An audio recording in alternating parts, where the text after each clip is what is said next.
Ladies and gentlemen, I'm pleased to be able to introduce our second speaker for today, John Francis from Holmes & Sackett. I'm sure most of you would know John as an industry leader in benchmarking and improving farm profitability. But most people probably don't know that John is also a keen cyclist who in 2013 rode 700 kilometres with a 9-kilometre elevation just to raise money for Heart Kids New South Wales. Thankfully, he didn't have to ride here today, or we might still be waiting to find out what key factors we should be focusing on to ensure that every one of our farms remains profitable into the future.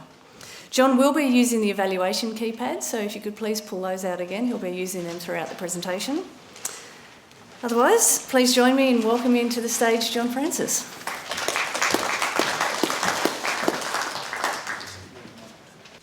Thanks very much for the opportunity to present today. My presentation is going to move a little out of the things that are out of your control, which was what Ben talked about, which was largely pricing, into the things that are within your control. Incidentally, before I came, I sort of thought about what Ben was likely to present, and by my calculations, if his forecasts are correct, then we should see beef farm profits increase by over 100%, up to 150%, provided that you maintain cost control. Okay? Now, what we've seen in lamb industries is that the same sort of price projections or price trajectory has occurred, but the margins actually haven't been maintained, and that's largely as a function of taking your eye off the ball and taking your eye off cost control. So I would strongly recommend that while I think some of what Ben's talking about will come your way, that you still maintain your rigour around cost control. And I'll talk about that through my presentation today. I'm really excited about my presentation today because I'm also here to deliver you improvements in profitability. And I'm going to tell you the single biggest thing that is within your control for the majority of you that will deliver improved farm profitability. And that is to improve your feed utilisation. So you've got it up front. If you concentrate on that, and if you invest in the things that deliver improvements in feed utilisation, you will generate greater degree of profitability than will a whole range of other opportunities that are available to you. Like, improving your pastures, growing more grass, changing your genetics, all those sorts of things, handling infrastructure. So if you only had one choice, I would strongly recommend that you focus on improving farm feed utilisation. Now, in order to achieve this additional wealth, you're going to need some commitment. What you're going to need is additional capital, and depending on where you sit on the continuum, that will be around $400 in the old language. Unfortunately, from what Ben's just delivered, it's probably closer to $800 worth of capital now, but the upside is also better than what I will talk about today as well. You'll also need a change in some of your paradigms. And you'll need a commitment to working smarter and probably need some new skills in managing risk. And I'll talk about those things today. In short, what I want to do is take you on a journey that will establish what you need to do operationally and mentally to achieve high levels of profitability from your beef enterprises. Now, my technical background is actually in agronomy. I've worked in the public sector and in the private sector for 10 to 15 years as an agronomist. But I moved from agronomy into farm consultancy because I guess I felt that my role as an agronomist was compromised by my lack of understanding of investment principles and farm business management. In hindsight, what I was doing was giving very poor investment advice as a result of a heavy focus on production I had a disregard for the value of opportunity cost, and I also probably didn't understand the importance of resource efficiency. So if that's currently your own way of thinking, then I'd strongly encourage you to change your paradigm, or try and change your paradigm, because I think there'll be a lot to gain in terms of improving profitability on farm.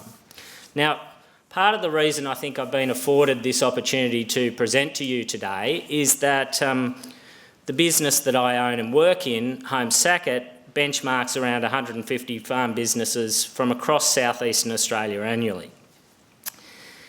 Now, benchmarking, put simply, it's the evaluation of something by comparison with a standard. Now, the thing that we evaluate is farm enterprise profit and farm enterprise production. We then go on to look at whole farm profitability as well. Now, that's relatively unique because there's any number of things you can benchmark, but it's that linkage between the financial and production that is particularly important if your key priority on farm is to improve profitability. And it's largely that benchmarking database that I'll talk to today, and talk about the exploration of that database in terms of improving profitability. So what we do is that we look at the most profitable producers and we try and understand what the features are about their businesses, what the attributes are of those managers that we can replicate elsewhere to improve profitability on other farms. And that's really what the comparison's about. It's not to rank people as performing poorly. In fact, if you're performing poorly, I see that as a real positive, because what I see there is that's an opportunity for you to improve what you do. And in fact, you'll have a greater opportunity because you'll have the lowest cost gains still available to you. During my presentation today, I'm going to talk about the strengths and the weaknesses of benchmarking as a tool for establishing your profitability and understanding the benchmarking process. I'm going to cover the attitude and the mentality that we see is actually is part of the constitution of the most profitable producers. That includes their approach to strategy, what they do in terms of goal setting, decision making, and also how they approach change on farm. I'm going to talk to the 3 common features of the most profitable beef enterprises. There is only 3 really. When you drill down out of all the key performance indicators, there's not many that are common to all of those businesses. And finally, I'm going to discuss a pathway for you to achieve the same level of profitability, and what the tools are that I think you'll need to establish those levels of profitability. So the key message from my presentation today is that the priority for investment for the majority of you in the room should be to better utilise the feed that you already grow. I'm going to start with a question. So I just need the keypad technology here, please. The question is, I want you to tell me what the total value of the farm assets that you manage is. Okay, so if you think of your farm asset base, you're going to have 80% of it tied up in land and 20% in the livestock and machinery and that sort of thing. I just want you to click the number that corresponds with the value of assets under management. We can't track it back to you, it's okay. There's nothing sinister here. But really what this is about is me identifying the level of opportunity within the room. So the categories are from less than 1 million to over 7 million. So I've got 77. Okay, so for the majority of the room, you've got an asset base between 1 and 3 million, and then we've got 6% over 7 million, 8% under 1, and so on. So the majority of you have around $2 million worth of assets under management. So why does that matter? Well, the reason that matters is that for every $1 million worth of assets under management, the difference between the best or the most profitable beef producers and the average beef producer is $30,000. And if what Ben's just told me is actually correct, that's probably about to move over the next few years to closer to $60,000 or $80,000. Okay? So that is the value of the opportunity to you. So for those people who had greater than $7 million worth of assets under management, if you're sitting at average, the opportunity for you is $210,000 worth of profit. That's what's up for grabs. And for the majority of the room, it's $60,000 worth of profit, because the majority of the room was sitting at $2 million worth of assets under management. So that's the value of what I'm talking about. So that's why I want you to buy in today, and that's why I think there's something for you to gain out of this presentation today. Okay.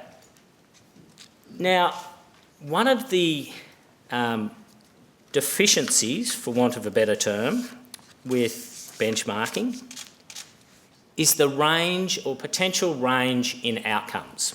What I've delivered here is a slide that shows a number of key performance indicators along the left-hand column.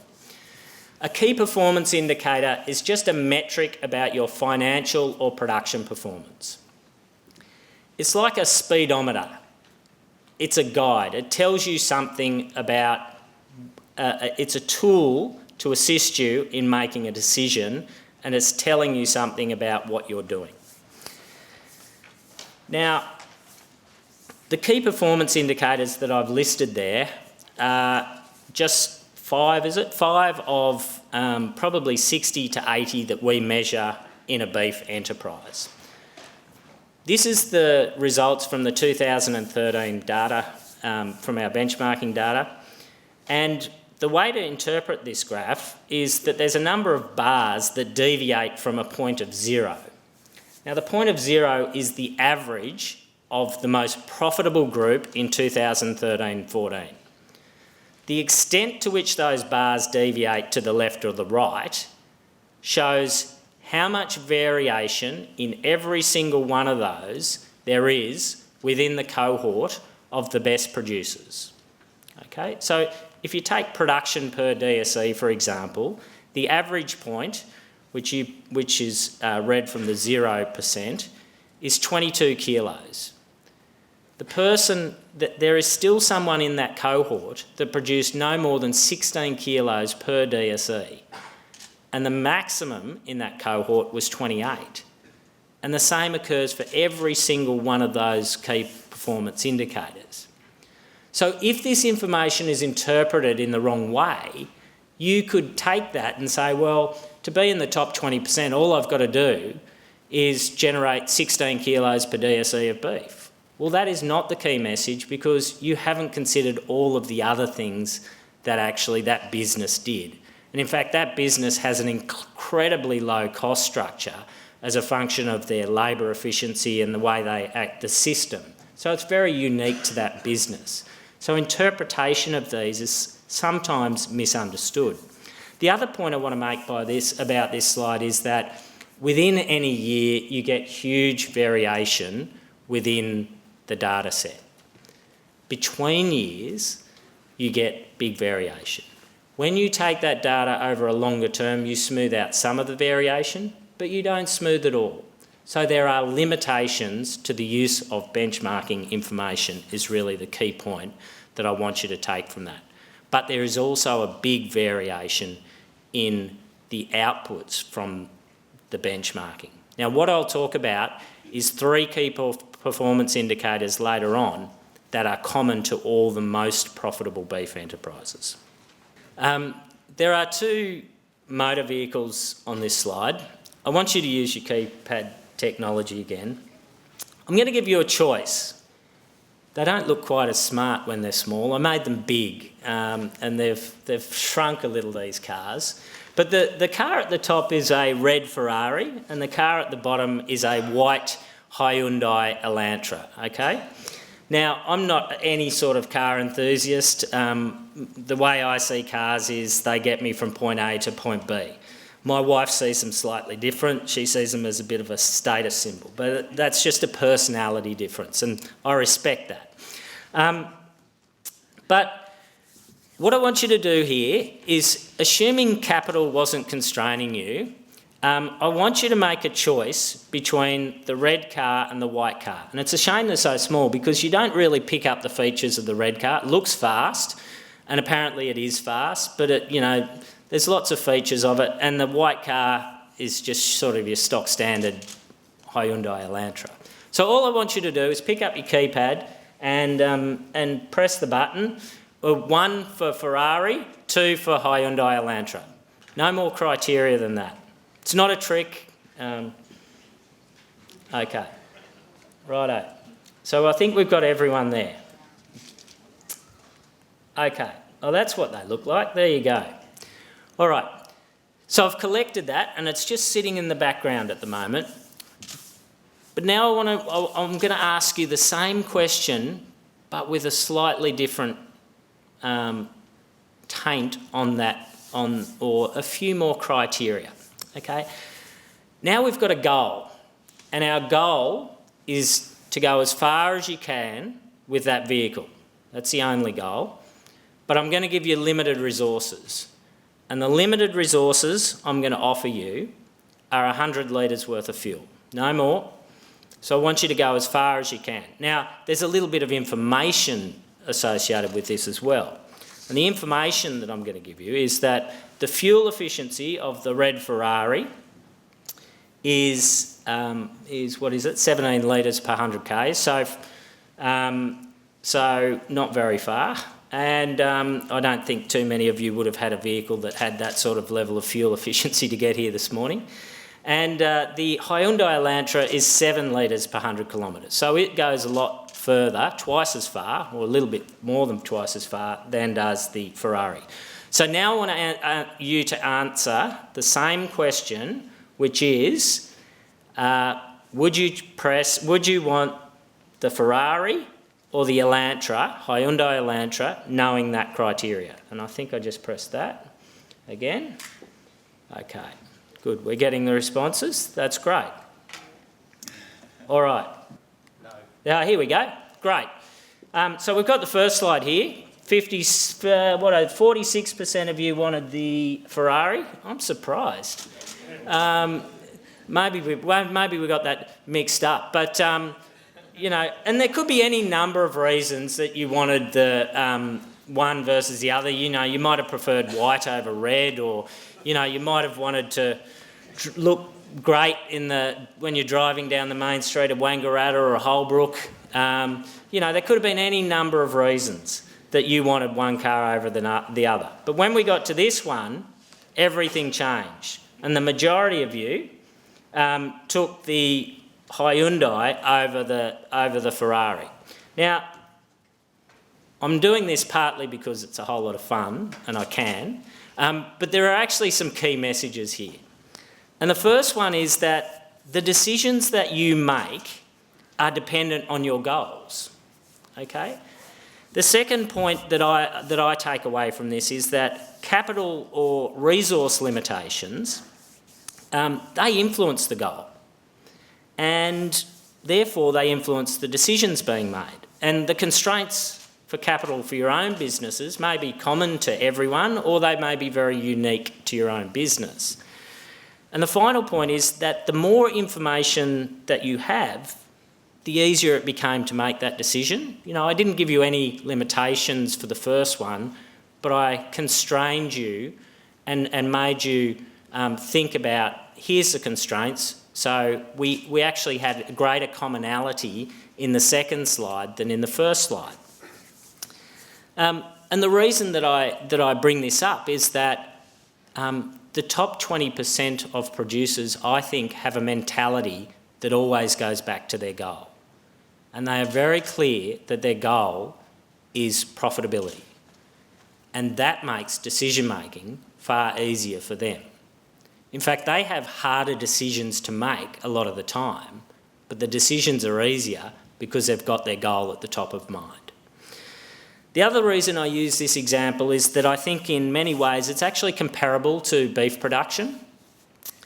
Quite often we go for the flashy red Ferrari because it looks good, it makes us feel good, but does it actually improve our bottom line? when the Hyundai Elantra might have achieved exactly the same result, but in a more resource efficient way. And I think back to both my time as an agronomist as well as in consultancy, and I think pasture improvement is the Ferrari of the beef world. It's the first thing we do, but it's expensive, it makes us feel good, but it doesn't always deliver high improvements in profitability.